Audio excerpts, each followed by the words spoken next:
Anistia. O que você tem a ver com isso? Eu te explico. Em 1955, o negro era obrigado a ceder seu lugar no ônibus para uma pessoa branca. Uma mulher, Rosa Parks, certo dia se negou e foi presa por se recusar a se levantar. Sua atitude gerou o boicote aos ônibus, liderado por Martin Luther King. Sim, isso foi o início do movimento contra as injustiças que a população negra sofria. Mas o que isso tem a ver com a anistia, Nicolas? A injustiça contra uma mulher virou um marco de uma luta coletiva. Lá foi o ônibus, aqui um batom. Débora, casada, mãe de 2 filhos pequenos, cabeleireira, condenada a 14 anos de cadeia. Seu crime? Escreveu "Perdeu o Mané" em uma estátua com um batom. Mas isso você já deve saber.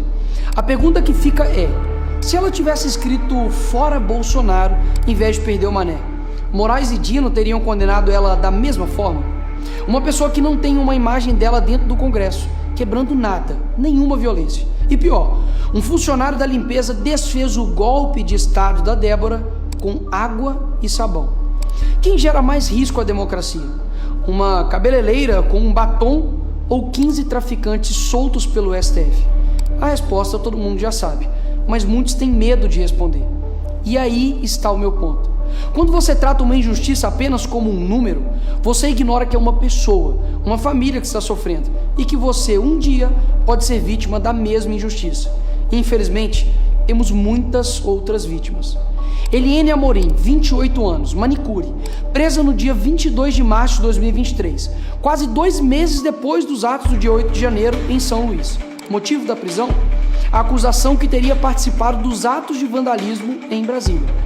Mas até hoje, não foi apresentada nenhuma prova de que ela tenha quebrado algo, invadido prédios ou incentivado qualquer tipo de violência.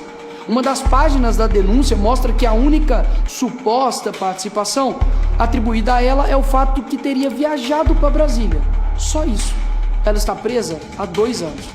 Giovana, balconista, grávida de 8 meses, chegou a Brasília no fim de tarde do dia 8, entre 17 e 18 horas. Ou seja, horas depois da baderna. Foi presa na manhã seguinte, perto do acampamento em frente ao quartel-general. A PGR admite que não há provas de que Giovana tenha participado dos atos. Uma das principais testemunhas, o motorista do ônibus que a levou a Brasília, que poderia comprovar que ela chegou apenas no fim da tarde, quando os atos já tinham ocorrido, não foi autorizada a testemunhar. Adivinha? Por ordem do ministro Alexandre de Moraes. Flávio Beltrão, 58 anos, morador de rua. Ficou preso por 11 dias na Papuda. Sim, um morador de rua. Como isso é possível? Simples. Já que estava sem emprego, sem abrigo e sem dinheiro, passou a frequentar os acampamentos para conseguir alimentação e um local onde pudesse dormir. No dia seguinte do dia 8, foi preso sem qualquer prova de que tenha participado de depredação, invasão ou organização de qualquer ato ilegal. Após 11 dias preso na Papuda, conseguiu liberdade com tornozeleira eletrônica. Mas o morador de rua teve de fazer uma pergunta óbvia ao juiz auxiliar do Moraes. Abre aspas. Não tenho endereço.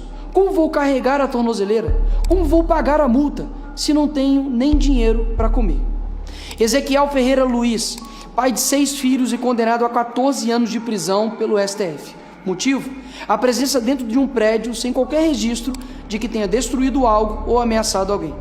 A simples presença foi motivo de receber uma pena maior do que muitas aplicadas a traficantes, homicidas e estupradores.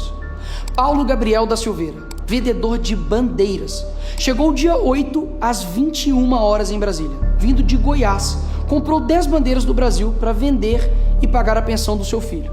No outro dia, vendeu apenas 3 e, em frente ao quartel-general, foi preso, junto com outros manifestantes. A defesa apontou que o rastreamento do celular comprova que ele chegou em Brasília depois que tudo aconteceu e que jamais esteve nas cenas dos atos. Mesmo assim, foi levado a Papuda e passou 3 meses preso. Foi processado e agora condenado pelo STF pela prática do crime de associação criminosa. Todos esses estão sendo tratados como se fossem inimigos da democracia. Logo, no país que a maior apreensão de dinheiro em espécie foi feita na casa de Gedel Vieira, 51 milhões de reais, foi condenado a 14 anos de cadeia e já está em prisão domiciliar. Logo, no mesmo país que um condenado a 400 anos por corrupção, Sérgio Cabral, e fica preso menos de 7 anos e já está solto. Tem proporcionalidade nessas condenações? Mas deixa eu esclarecer ainda mais. Já está bem claro que a justiça tem lado. E se você usar vermelho, tudo bem. Mas se não, tem uma má notícia para você. Em 2006, o MST invadiu e depredou a Câmara. Condenados? 0. Em 2017, o protesto Ocupa Brasília reuniu 45 mil manifestantes de esquerda contra o Temer. Nesse dia, a sede de 3 ministérios foi incendiada e houve depredação em 8 prédios. Condenados? 0.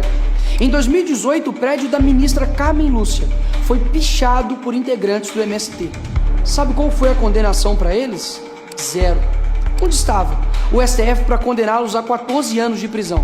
Percebe? Não há justiça, muito menos senso de proporção nas condenações.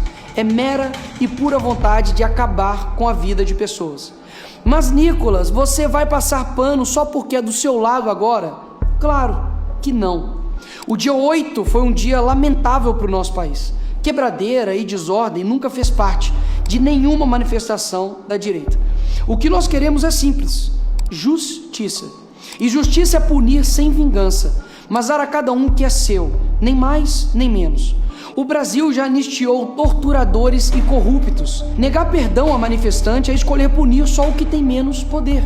Ou coloca todos os envolvidos da esquerda, que já fizeram o mesmo, na cadeia, ou solta os da direita para ficarem igual os da esquerda. O que não dá é punir uma torcida que cometeu algo e a outra torcida que já fez o mesmo repetidas vezes nunca ter punição. E por quê? Porque o juiz é do time deles. Aí não dá. Anistiar os presos do dia 8 não é absolver o caos, é reconhecer que a justiça não pode ser seletiva, quando a democracia também errou no seu próprio espelho.